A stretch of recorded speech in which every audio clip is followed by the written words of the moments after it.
Husseinabad Imambada, or Palace of Lights.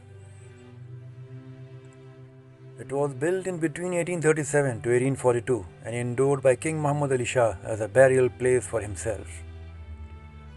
The king left 36 lakhs of rupees in trust for the maintenance of the Imambada and for the purposes of education and charity. A wide gateway leads up to the main building. Inside the gate there is a large courtyard where a rectangular raised tank occupies much of the central space and is spanned by a small bridge, entry on which is prohibited.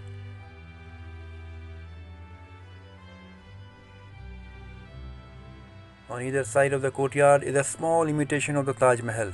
In this building lies buried Princess Zinat, the daughter of Muhammad Ali Shah, and in other are preserved the remains of her husband.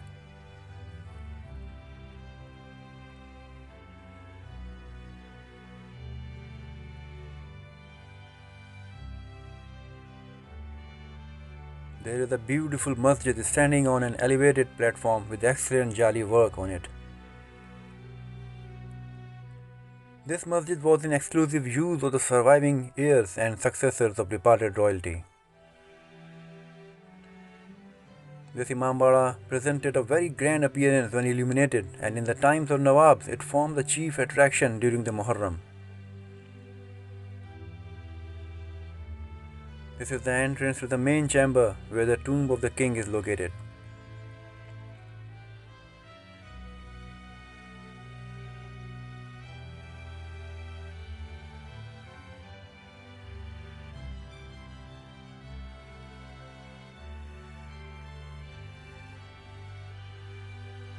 Adorned with beautiful chandeliers hanging all over, which was summoned by the king from European countries.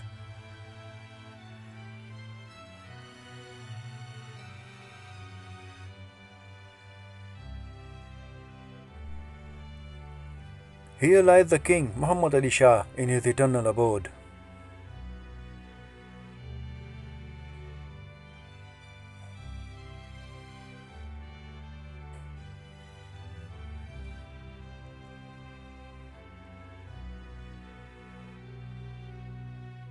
Thanks a lot for being with me. Goodbye.